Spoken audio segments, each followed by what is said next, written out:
Hello and welcome to Armitage Candle Company, the premier online resource for accelerating your candle making technique and business. My name is Kevin, and today we're going to cover a very important, very deep subject: how to price your candles. Now the truth is, we're going to cover a lot of material today. We're going to do some calculations, we're going to look at some models, and I would suggest possibly breaking out the pencil and paper or your Microsoft Word or your Google Doc, whatever you want to take notes on. We're going to get into it. We're going to cover some theories, we're going to cover some concepts and some strategies that hopefully you can take back to your candle business, or if you're starting a candle business, you can consider them as good starting points for you, good tools for you to take. Let's jump in. So most candle makers, we fall in love with the hobby. Like, candles are awesome, but they're so expensive, so it's really a lot more cost effective to make your own. And then you fall in love with it and you're like, I want to make this a small business. I want to take this to the next level, make a few extra bucks for myself, maybe even make enough to leave my full-time job and do this full-time, something I love. But the problem is, a lot of us fall in love with candle making. We learn those skills, but in order to grow a business and start a business, you need more skills. You need basic business skills.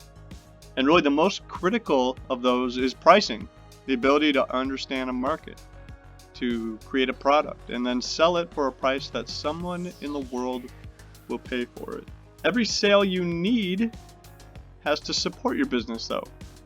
And usually spreading out your product line and having multiple income streams will spread those potential earnings that you have. And we talk about some of the risks of spreading yourself too thin too fast in other episodes, but today we're going to kind of talk about what's so important about sales. Really, there's three concepts that are critical to understanding how to price your candles. There's revenue, expenses, and profit. At the core, your business needs to have a revenue equal to or greater than the expenses.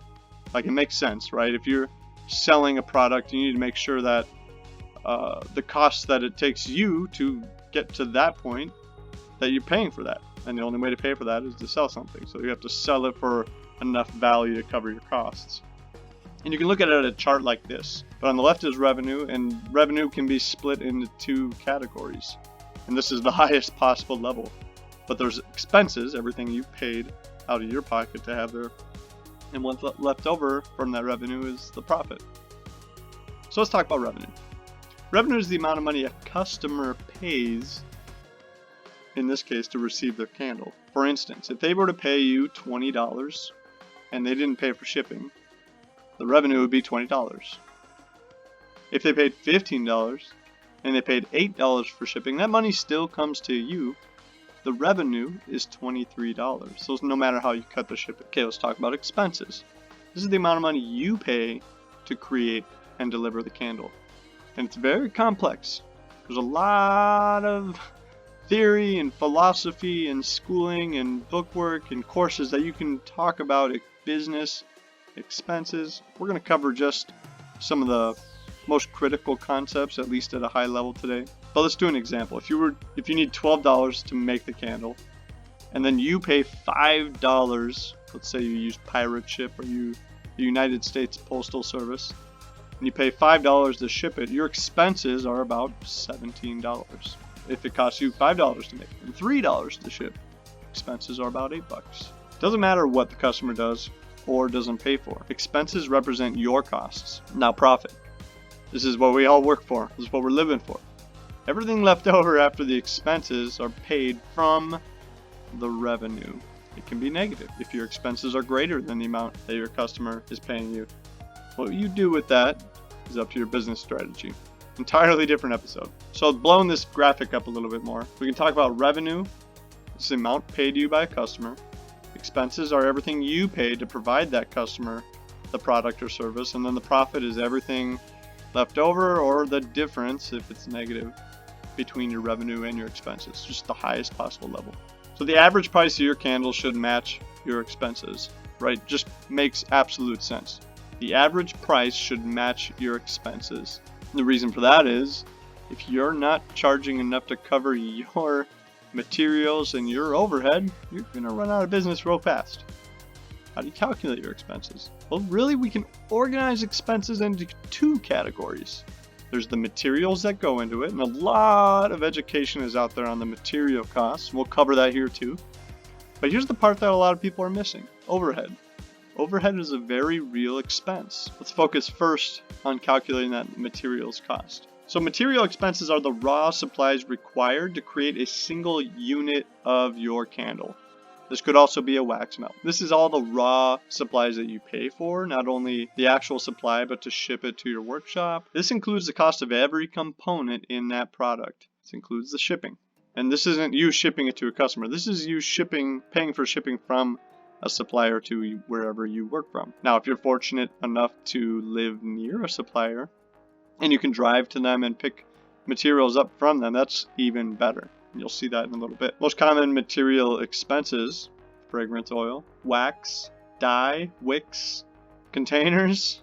I got more coming up. Let's run through a few high-level examples. We'll do wax. So really, we can calculate our wax in 3 steps. 1, find the total weight of the wax required for 1 candle, and do this to start out in ounces. We're going to call this variable A. The second step is to find the total weight of the wax in the batch it came from. Call this variable B. So 1 is the amount of wax required for that 1 single candle, and 2 is the total weight of the wax in the batch it came from in pounds. And then find out how much you paid to get that batch to your workshop, including the shipping cost.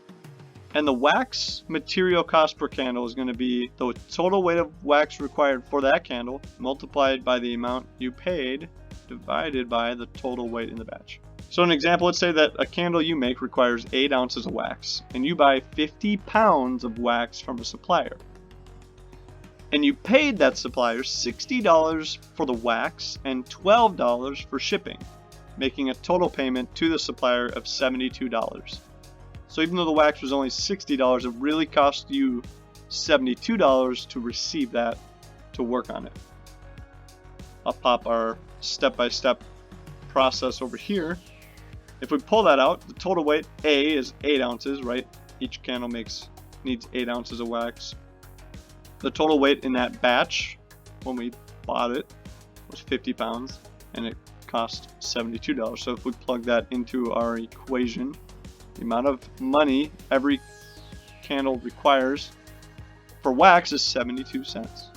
Really not that expensive.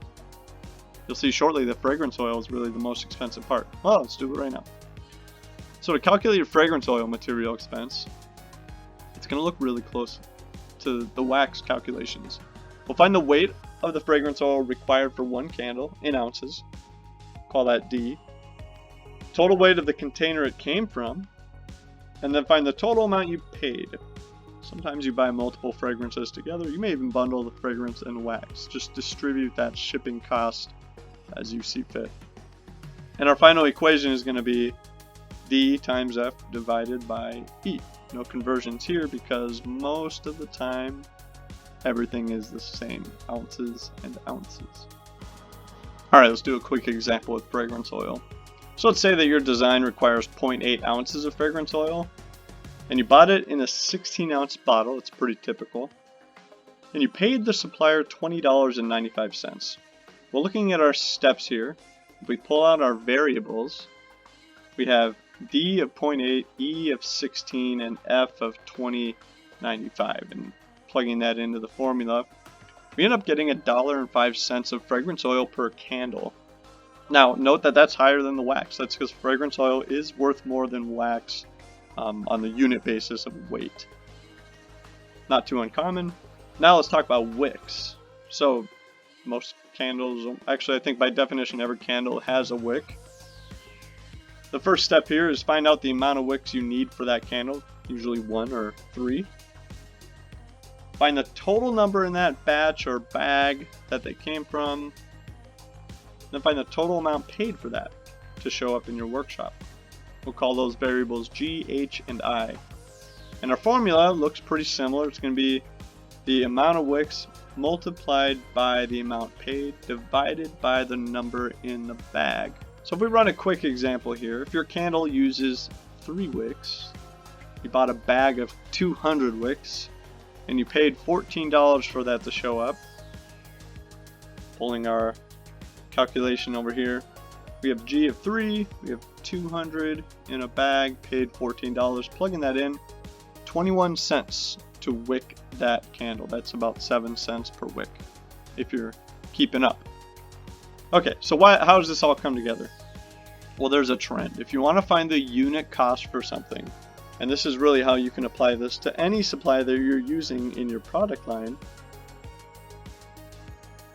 the calculation is the amount required for one product, multiply that by the amount that you paid for that product, or that supply, and divide that by the total quantity that came in that bag, box, batch of those items.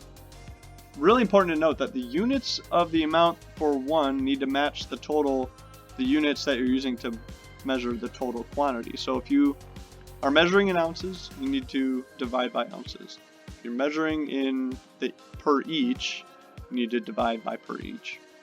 And so if you have something in pounds and something in ounces, you have to make them speak the same language. That's why the first calculation had it divided by 16, that was to convert it so that everything was in ounces. And you can extend this formula right here for any supply in your chain. Now, shipping is interesting, the amount that you pay to ship it. If you're bundling items together, just make sure that you spread that cost around, or at least account for it somewhere in that calculation. The truth is, material expenses are estimates because the material costs evolve, shipping costs change, and it's better that if you have an average price or kind of a range you're expecting, that plays a little better. Treat all of these expenses as rough estimates for the candle or wax melt, and really don't stress about the accuracy at this point. The idea is to get a grasp on how much your materials cost for that candle, and if you're off by 5 or 10%, it's really not worth losing your marbles over. And now, make sure you don't lose sight of everything else in your candle, and every candle design can be a little different, so just look into everything. Here's a short list of a few different things to look at. Okay, but what about shipping, advertising, and equipment?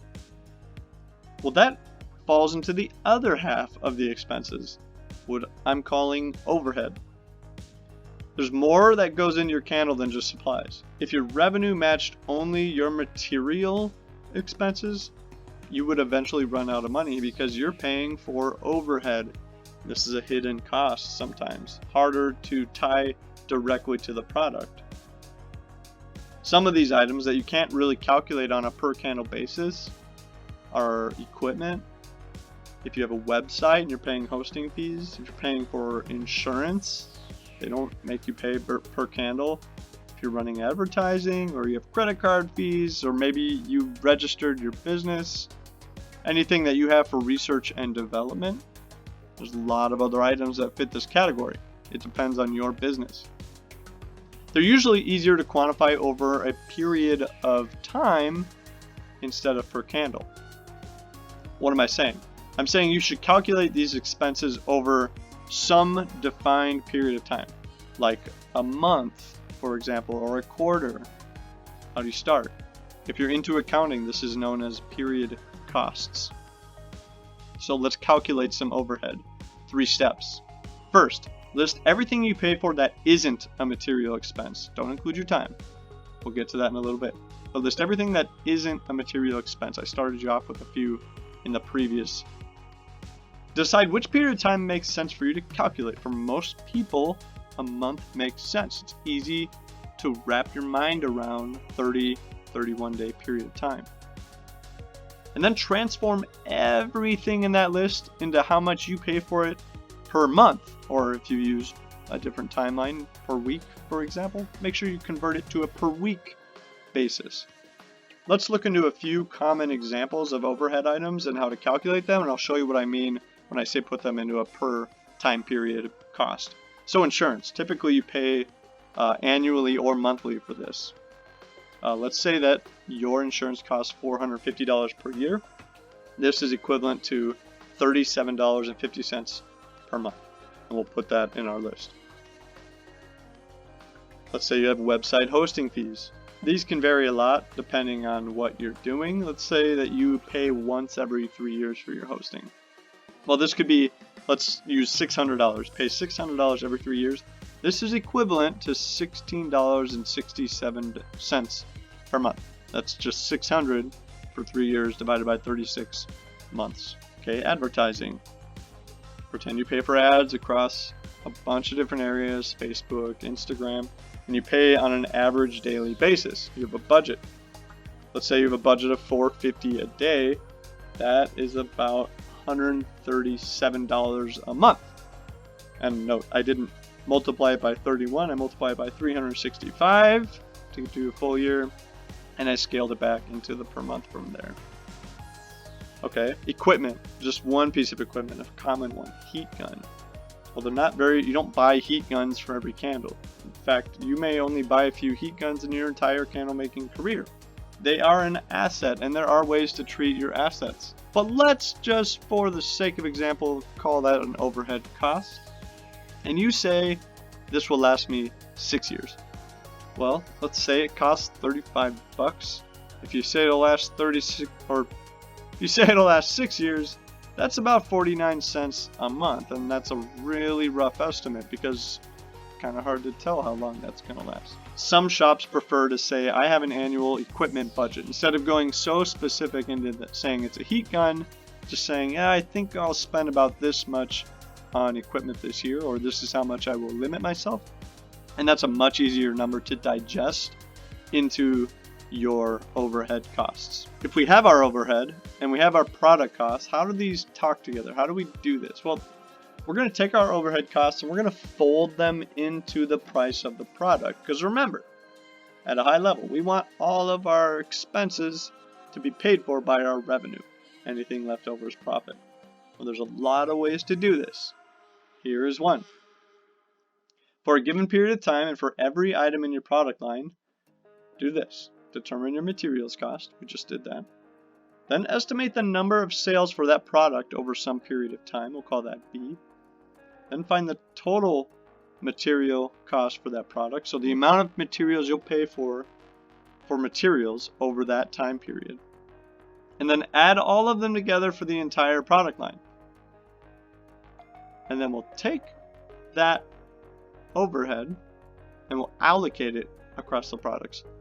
This may seem a little deep, a little crazy, a little weird, so let's break it down. So your overhead costs have to be paid by product sales or by some income stream. In this case, we're going to assume you pay for your overhead through candle sales, through wax melt sales. Well, by baking that overhead cost into each product little by little, you spread the cost across the product line. And the final cost of your candle is going to be the material cost plus a portion of the overhead cost, plus some amount of premium or intangible that you put on top of that. Let's walk through what it looks like to allocate that overhead. So here's our example product line. Let's say that we're running a company, sample candle company, and we have a product line. We have 3 candles, we have 3 wax melts. In our candle line, we have an 8-ounce soy. It's a floral, it's beautiful. We have an 8-ounce beeswax pillar. It's gorgeous. We have a 16-ounce wood scent soy container candle as well, big old biggin. And we have 3 different wax melts kind of matching our other product line. We're just getting started, very limited, very focused. Well, we could take our entire product line and put it in this chart. And this is a chart we're going to use to calculate our material costs.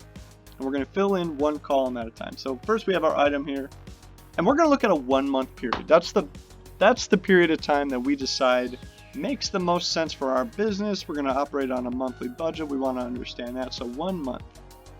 Simple to digest, very common. Let's go through our exercise. Let's kind of make some assumptions and say that we know our material cost for a single candle of these types is roughly this amount. And these are kind of pseudo numbers. And let's say that up to date, we expect that roughly in 1 month we sell these numbers for each of these products. Well, the total material cost is going to be the material cost for one of them times the amount that we expect to sell. And that brings us here with a total amount of $362.50 for 1 month. So this means we can expect at a high level to pay roughly $363 for all the materials it costs to create these candles. We're not talking about inventory management, nothing like that, just the ones that go out the door to a happy customer to pay for the supplies necessary to create those 363 bucks. Okay, that's our materials cost. Now we're going to estimate the overhead. So I've listed 6 items that pertain to our company, and in a real scenario there'll be so much more, but Sample Candle Company runs relatively heavy though. We've got rent, we've got our equipment budget, advertising, the whole works, website, utilities for our place of business, and insurance. Well, the average cost for each of these items is listed here and kind of in the way that I expect to pay for them, but if I normalize them to 1 month costs, this is about where I'm at. This brings me to a total overhead cost of $609.72. Pretty hefty, pretty high, actually a lot higher than our materials cost. So we're running heavy on overhead. Let's not worry about that. We'll see where that comes into play later. So materials cost, remember, $362.50. Overhead cost, we just calculated $609.72, which means we have to allocate our overhead cost of 610 bucks over our product line to find our total expense. So the materials plus the overhead is our expenses. Before we continue, we're a little deep in the woods. Let's do a little reality check. So on the left, remember, our revenue is paid for by the customer, expenses are paid for by us, and profit is what's left over. We're looking at a 1 month period of time. We just filled out the light blue. Total expenses $972.22. That's the materials plus the overhead, which means we need our customers to pay at least $972.22. Otherwise, we aren't going to make a profit. Because even though we know how much it costs us, our total expenses to make those candles, we still haven't put a price on anything. We don't know how much we're going to receive from the customer to make that happen. Let's dive back in. So simply put, every product in our product line is going to have a minimum cost associated with it. There's both the material cost of what the supplies cost to use it, to create it, and then there's the overhead that we're going to allocate to it because we have to pay for that overhead. So there are hundreds of ways to allocate your overhead. We're going to go over 2. The first is to just allocate that overhead evenly across the entire product line. The overhead cost that we're going to have to allocate to that product is the total overhead divided by all the products we have, which we have 6 products, not to be confused with sales. And then we'll divide that by the total amount of sales. We have 6 products. We have a total overhead of $609.72, which means if we take a sixth of that, that's $101.62, that we have to allocate across each of those products that we sell. Well, we know how many we're going to sell. That's the total sales. We know that 8 ounce, for example, sells 15 a month. We have to allocate $101.62, which means the overhead cost per sale, is going to be $609. That's our total overhead divided by 6 products divided by 15 sales. $6.77. So I believe it was $4.31 of material cost to make that candle, and we're going to say it also costs $6.77 of overhead cost to make that candle. Well, the second way to allocate our overhead is to just use a percentage. We're going to balance it across our product line.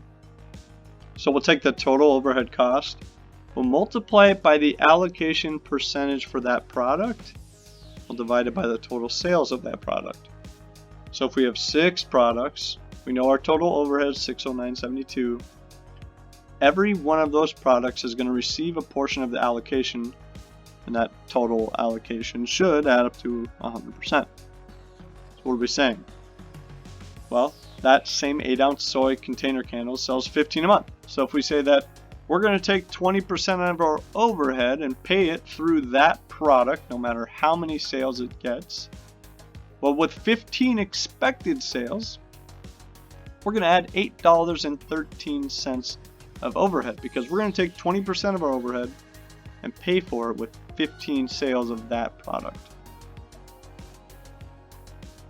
Now this is really useful for building very specific overhead and allocating that across your product line based on criteria that you come up with. But let's pull it together in a chart. We'll look at it more holistically now. It'll probably make a lot more sense this way.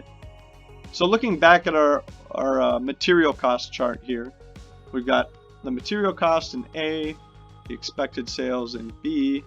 Our material cost we know is the material cost for 1 times the number of sales for that period of time. We're still looking at a month.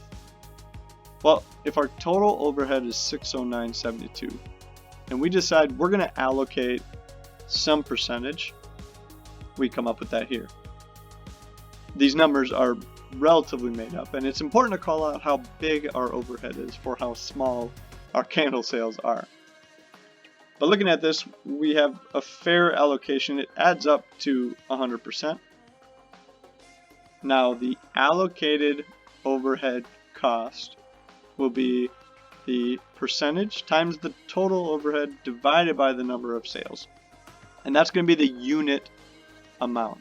So if I took out 1 candle from that line, the 8-ounce soy floral container, and I pulled 1 of those candles out, and there's 14 others that I'm going to sell, but I took 1 of those, I know this one cost me $4.50 to make in materials, and I know after doing my calculation here that I pay $8.13 in overhead just to have that candle. Overhead is complicated, and I probably made that pretty apparent. So a lot of companies base their pricing entirely on the materials cost. They ignore overhead. That's okay, it can still work. But remember, someone has to pay for overhead. So if you build it into your pricing model, it helps clear up where every penny comes and goes, even if it is a bit complicated. So a few other things to think about is that it should be clear at this point that reducing your overhead helps increase profit, because if you aren't paying for your overhead through your candle line, it's coming out of your profit in some way, shape, or form. If you automate these calculations with spreadsheets or really a dedicated software for this, it makes your life a lot easier. You don't have to think about it. And then operating on a budget helps you keep your overhead predictable. And remember, averages are okay. This is an estimate. It's meant to help you build a product price, which we're going to get to, I promise. And it requires some level of projection of your work in the future.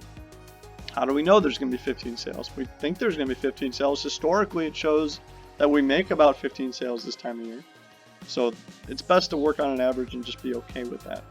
With overhead allocated and our material costs figured out, now we can finally calculate the expense for each product. So I've simplified our whole chart. I took out all the calculations. We've got our material cost per candle in that product and the overhead cost per candle in that product. This is over a 1 month period of time, which means the total cost for all these items is just L plus M. There you have it.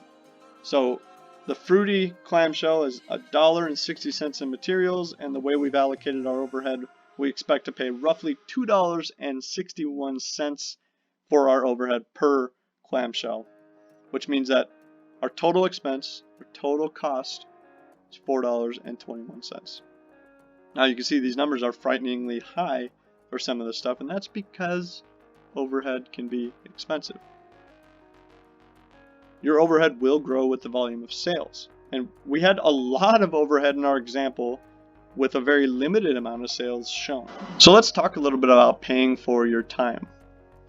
Unless you really have a true labor force that easily ties to the development of your candle, it really doesn't make sense to pay for your time on a per candle or a per hour basis. Now if you're hiring somebody and they can very clearly create, let's say 15 candles an hour, then it's easy to build that into your materials cost. But it's not traceable normally. After all, who's really clocking in to work on candles but not also managing 200 other parts of the business at the same time?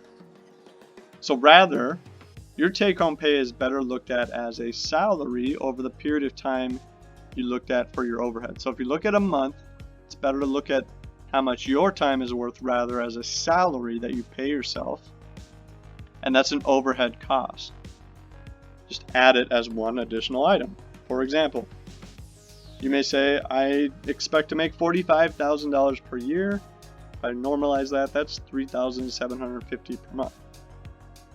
Or if I make $1,000 per month, that's super easy. I just plug that right in. That's a budgeted item. And that's not your profit. Profit is everything beyond that. And how you deal with that is built into your business strategy. So let's look back at this period.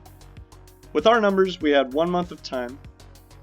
Our total expenses were $972.22. And we talked about that to death, overhead and all that. So that means our minimum revenue in order to make back our money is $972.22. So that's the entire product line, but let's take this same chart and let's look at a very specific product in that product line to find a price that works. So here's our 8-ounce soy floral container candle. Total expenses was $12.63. To break even, we need a customer to pay $12.63 for that candle. To make a profit, we sell it at a higher price. How do we determine that right price? Well, there's the hard way. The most thorough way, most strategic way, the way that big businesses are doing, is to set a price based on very deep market research, based on the people that you wish to serve. Asking questions like, who are you selling to? What are you selling? What problem are you solving for them? How does your solution intersect with their psychographics, things that they're genuinely interested in, not just their demographics? And from these answers, you can build a price point at or above your product expense. Okay, that's the hard way. But there is a much simpler, more simplified way to find your price, and I'll split it into two main strategies. The first is the standard profit margin approach, where you apply a factor to the material cost of that candle or that product. And this is product centered. You start with the product. And the other approach is the monthly profit margin approach, where you actually just set what you want to make in profit and you price accordingly. And this begins with the profit in mind. Let's look at this a little more closely. So the standard profit margin approach, which you'll hear from a lot of educators, it leaves out overhead costs typically. You're going to look at your material costs only. So find the material cost for that product, multiply by 3 for your retail price, and then multiply by 2 for your wholesale price. You could apply this to your entire expense, right? The material and the overhead. And that's a good starting point for tuning this approach so that you account for every cost in your business. Now let's look at an example. If your material cost was $4.50, then your retail cost would be $13.50, which is $4.50 times 3. And that leaves you a profit of $9. The wholesale cost of that would be $9, leaving you with a $4.50 profit. Alternatively, if you use your material and your overhead cost, that might be $12.63 as a base, a retail of almost $38, and a wholesale of $25.26. That can seem kind of crazy, but that's accounting for everything. And we do have dramatic overhead costs, so that's causing that. Now the second approach is the monthly profit margin approach. This is where instead of looking inward at your product costs, you look outward into your market. And based on the expenses of the product, you choose your desired profit margin and you price accordingly. Usually involves a bit of research to what you believe makes sense for your profit margin. So as an example, let's say that we have material and overhead of $12.63 and we want to make $15. Doesn't matter what it costs, we want to make $15 on the candle. That means our final price has to be $27.63 to leave us with that profit of $15. Now, we're using a whole number, $15, but you could also use a percentage. I want to make 300%, which is a lot like the standard profit margin approach as well, but considers the market a little more closely. Typically, you'll take whatever price you end up with, though, and make it a little more consumable for your customer to look at, $24.99 or $19 instead of $13.46. But pricing products is an entire industry. You may know it as marketing. So much goes into building this that everyone handles it in slightly different ways, and the best advice is to at least pay for your operation first. Stay organized. Don't stress out over the estimates. However you decide to price your candles, be considerate of how you'll run sales or deals, and also be considerate of how flexible your pricing strategy is over time. You can run a thin profit margin, but it can be hard to pivot when you want to consider other pricing solutions.